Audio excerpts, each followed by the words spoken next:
Red রোডে ঈদের মঞ্চ থেকে ফের এসআইআর প্রসঙ্গে কমিশন বিজেপিকে নিশানা মমতার। অনেকের এই নাম কাটা যাবে, তবু লড়াই জারি থাকবে। মোদিজিকে কারোর অধিকার কেড়ে নিতে দেবো না, বাংলাকে যারা টার্গেট করে তারা নরকে যাবে। সব মঞ্চ, এই যে মঞ্চ ছিল আজকে, সেখান থেকে এসআইআর নিয়ে মানুষের কাছে ভুল বার্তা পৌঁছে দিচ্ছেন কি মমতা? দেখুন, মমতা ব্যানার্জি যেটা করছেন সেটা কিছু না, সংখ্যালঘু ভোটকে তার নিজের পক্ষে আনার জন্য এইসব ভড়ংবাজি করছেন। এই মমতা ব্যানার্জির নেতৃত্বে পশ্চিমবঙ্গে মোদির ইচ্ছা অনুযায়ী ওয়াকফ আইন পাশ হয়েছে এবং ওয়াকফ আইন মোতাবেক এই বাংলায় সমস্ত ওয়াকফ সম্পত্তিকে রেজিস্ট্রেশন করা হচ্ছে, কোনো প্রতিবাদ হয়নি। আজও বাংলায় কত ওয়াকফ সম্পত্তি দখল হলো বা সমাজের কাছ থেকে কেড়ে নেওয়া হলো বা কেড়ে নেওয়ার অবস্থা তৈরি হলো, তার কোনো ব্যাখ্যা নেই।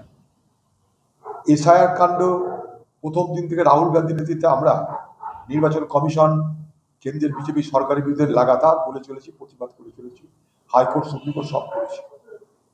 মমতা ব্যানার্জি যদি পশ্চিমবঙ্গে দৃঢ় থাকতেন যে যা খুশি আমি করতে দেব না, তাহলে আজ এই অবস্থা হতো না। কারণ একটাই, ভারতবর্ষের কোনো রাজ্যে কিন্তু এটা হয়নি, এটা পশ্চিমবঙ্গে হলো। এটা রাজ্যের ব্যর্থতা ছাড়া কি? আর রাজ্য সরকারের ব্যর্থতার সব রাজ্যে মুসলমান আছে। তামিলনাড়ু কিন্তু বিজেপি সরকার নয়, কিন্তু কেরল বিজেপি সরকার নয়, কিন্তু কোথাও এই সমস্যা হয়নি। অবিজেপি সরকারের নেত্রী মমতা ব্যানার্জি পশ্চিমবঙ্গে, সেই পশ্চিমবঙ্গে কেন এরকম অবস্থা হলো, এটা তো তদন্ত করা দরকার। কারণ পশ্চিমবঙ্গের তৃণমূল পার্টি, তৃণমূলের সরকার সম্পূর্ণভাবে নির্বাচন কমিশনকে সহযোগিতা করেছে, কিচ্ছু করেনি। এই ঝামেলাটা মমতা ব্যানার্জি এবং নির্বাচন কমিশন তো চাইবেই যে আজকে কেন্দ্রের সরকারের অঙ্গুলি হেলনে এদিক ওদিক করতে। আমরা জানতাম এটা, এই লড়াইটা রাহুল গান্ধী লড়েই চলেছে। কিন্তু মমতা ব্যানার্জি সব জেনে শুনে কেন তাদেরকে মদত দিলে এবং এই জটিলতা সৃষ্টি করলো?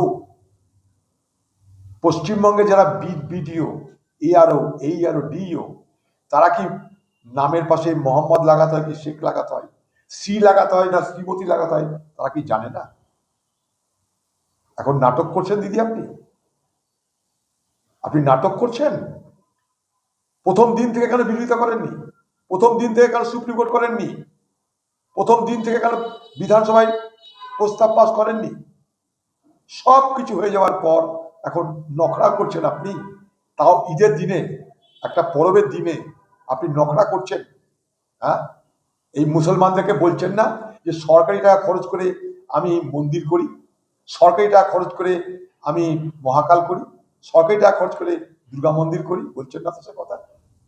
হ্যাঁ, পশ্চিমবঙ্গের মুসলমানদেরকে আপনি বলেন দুধেল গায়, সেটা বলা যে অন্যায়, তা তো বলছেন না আপনি। পশ্চিমবঙ্গের শিক্ষিত বেকারদের জন্য যে রিজার্ভেশন ছিল ওবিসি, সেটা যে আপনার রাজ্যের ব্যর্থতার কারণে তাদের হাতের বাইরে চলে গেল, তা তো কিছু বলছেন না। পশ্চিমবঙ্গে আপনার নেতৃত্বে কত আরএসএস এর শাখা সংগঠন হয়েছে, তা তো বলছেন না। পশ্চিমবঙ্গে কত মাদ্রাসাকে রেজিস্ট্রেশন করবো বলেও আপনি রেজিস্ট্রেশন করাননি। 10,000 মাদ্রাসাকে রেজিস্ট্রেশন করে দেবেন বলেছিলেন আপনি, তা যে হলো না। 1-150 হলো না আজ পর্যন্ত। 1000 তো ছেড়ে দিন, 10,000 ছেড়ে দিন, 100-150 কখনো মাদ্রাসা রেজিস্ট্রেশন করতে পারেননি আপনি। তো তার কথা তো কিছু বলছেন না। ও, মুসলমানদের ভোটের দরকার, মুসলমান আপনার জীবনে ভোটের দরকার, তাই ঈদ হোক বকরিদ হোক মোকা পেলে আপনি এই ভড়ংবাজি শুরু করবেন। বাংলার মুসলমান সমাজ বারবার এই মমতা ব্যানার্জি ধোঁকাবাজিতে পা দেবেন না। ঠগানো হচ্ছে আপনাদের, অধিকার না দিয়ে শুধুমাত্র ভোট ব্যাংক হিসেবে ব্যবহার করা হচ্ছে। আমরা সাম্প্রদায়িক বিজেপি, সাম্প্রদায়িক তৃণমূল, স্বৈরাচারী তৃণমূল, সকলের বিরুদ্ধে লড়বার জন্য আমরাও ময়দানে আছি, ভুলে যাবেন না।